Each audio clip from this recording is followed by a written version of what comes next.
Esse ponto do Vasco contra o Bahia reforça que a equipe do Vasco, treinada pelo Pedro Emanuel, já tem um padrão tático. Isso ficou bastante evidente não só na classificação contra o Fluminense, mas na repetição dessa atuação contra o Bahia, que historicamente vence o Vasco até mesmo com certa facilidade em seus domínios. E eu vou te mostrar nesse vídeo como que o Pedro Emanuel conseguiu manter um jeito para tentar anular a forma do Bahia jogar, que é a mais confortável, que é de pé em pé, jogo apoiado desde a primeira fase de construção e progressão com esse jogo apoiado acelerando nos corredores. O Vasco manteve o que fez contra o Fluminense, com uma exceção, que foi o caso do Andrés Gomes, que estava escalado até o início do jogo, mas foi vetado pelo departamento médico antes por um problema no pé. E aí qual foi a ideia que o Pedro Emanuel então teve? Colocou o David um pouco mais pela esquerda, Brenner centralizado, e Adson pela direita. No meio manteve o trio, Jair, Tietê e Thiago Mendes, todos com muita qualidade com a bola no pé nesse jogo. E não recuou, não jogou com a linha baixa, jogou o Vasco marcando numa linha média-alta, conseguindo sufocar bem, fazer os encaixes individuais, né, no meio da equipe do Bahia, tirando o jogo do Jean Lucas, do Acevedo. É claro que não dá o tempo inteiro para o Vasco ser perfeito, senão não estaria na situação que está.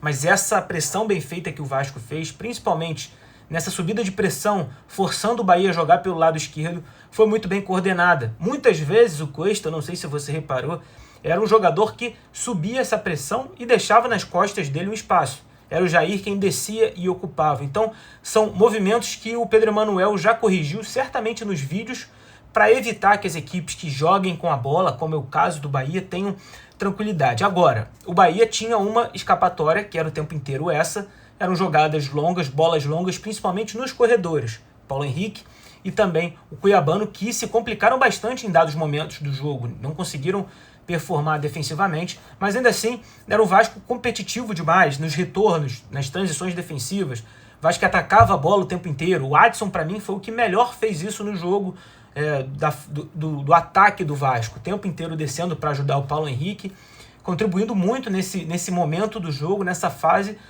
claro, deixando muito claro para todo mundo que eles estão comprando o barulho do treinador Pedro Emanuel. Isso é o que mais me deixa feliz. É um treinador que é calmo à beira do campo, orienta. Quando a TV mostra, a gente consegue ver que é um cara que faz os posicionamentos certos, mostra a linha. E o Vasco, falando aqui sobre tática, era uma equipe que marcava praticamente num 4-1-2-3 muitas vezes. Muitas vezes ficava o Jair na frente da zaga, do lado esquerdo Thiago Mendes, um pouco mais à frente com o Tietê. E aí pelos lados a gente tinha o DVD, o Adson e um pouco mais à frente o Brenner. Mas tanto o Adson como o David, eles ocupavam o espaço entre o meia do seu lado e o lateral do seu lado também. Então era uma equipe muito coesa, que tinha a equipe era fracionada no momento certo e conseguia então impedir esse jogo entre linhas do Bahia. Mas, como eu falei, é um jogo de uma equipe que tem muita velocidade no terço final e ainda assim a equipe conseguiu se portar bem. A gente teve a perda do Brenner machucado, também parece que o Cuesta saiu machucado, entrou o Saldívia. Um jogo de muita pegada, muitos erros técnicos no último terço. Aí, quando entram Spinelli e Marino, o Vasco esbarra de novo na deficiência técnica no último terço de tentar resolver o jogo, porque, novamente, teve chances. Nenhuma tão clara assim, o Vasco teve duas chances que foram gol, mas estavam impedidos.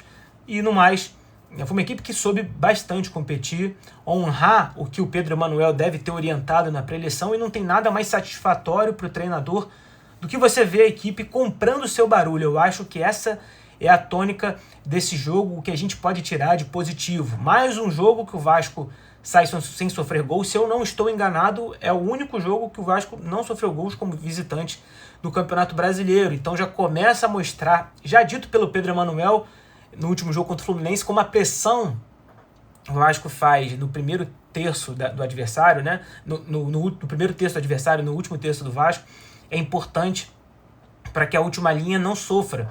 Não adianta você ter uma última linha bem coordenada, movimentos certos, coberturas, saltos de pressão, quando você se propõe a marcar lá na frente, todo mundo tem que pressionar. Então, eu já consigo ver padrão nessa equipe, a construção desde o primeiro terço com Jair, aproximações, Cuiabano tendo aproximação dos meias, Thiago Mendes, do lado direito Tietê ajudando um pouco mais o Paulo Henrique, encontrando uma função nessa equipe e um time que vai caminhando. Agora, como eu sempre digo nos meus vídeos, precisa contratar. Não só o Sousa, na minha visão, não só o Colídio, precisa de mais um outro atacante, até porque parece que o Brenner quebrou o dedo do pé, não sei qual foi a gravidade, precisa ir ao mercado. Agora, sem Nuno, sem Andrés Gomes, com todas essas dificuldades, o ponto foi importante.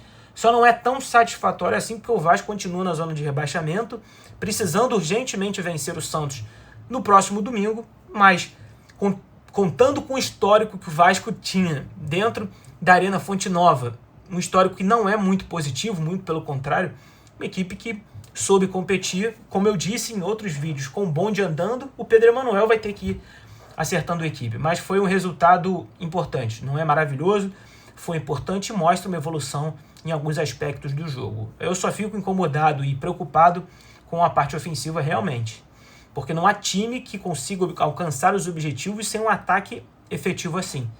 E será que vai contratar? Eu espero que contrate, precisa, não há tempo e o Vasco tem que correr contra o mercado. Vamos lá, Adson, o melhor em campo para mim, nos retornos, nas pressões, criando, aproximando, jogando por dentro, saindo muitas vezes para abrir o corredor para o Paulo Henrique, jogando por dentro praticamente como um meia em alguns momentos. Gostei muito do Thiago Mendes, do Jair e do Tietê, foram bem cuiabanos, sofrendo muito defensivamente, mas tentando na fase ofensiva. E a dupla de zaga, de modo geral, foi bem, tirando o Robert Renan, que no início do jogo tentou dar um recuo para o Léo Jardim e depois se complicou no lance contra o William José. Mas foi um Vasco muito mais organizado do que a gente costuma ver, sem sofrer tanto assim como costumava sofrer em outros jogos. E precisa, então, seguir evoluindo. É claro que esse é o início de trabalho do Pedro Emanuel, a gente vai seguir aqui acompanhando, torcendo para que ele consiga manter esse perfil dele, esse jeito dele treinar a equipe, mas eu estou bastante satisfeito. Então, pedir para você se inscrever no canal, você que entrou aqui, deixar aquele like, se inscreve mesmo, porque aqui tem vídeo quase todo dia sobre tática de vascaíno para vascaíno, tentando trazer da linguagem mais simples possível e te convidar para clicar no primeiro link aqui na descrição, que é para comprar o meu mini e-book Fases do Jogo. É um e-book que eu ensino praticamente não todas as fases do jogo, para você aprender o básico da análise de desempenho no futebol e discutir, conversar com seus amigos nas mesas de bar, nas mesas de boteco aí que vocês vão, com os amigos na família, no dia dos pais, nos dias festivos. Clique aqui no primeiro link, não se esquece de se inscrever, deixar o like e curtir. Eu sou o Tática Vascaína, eu sou o João Pedro Fará, muda a sua forma de ver o Vasco jogar. Até o próximo.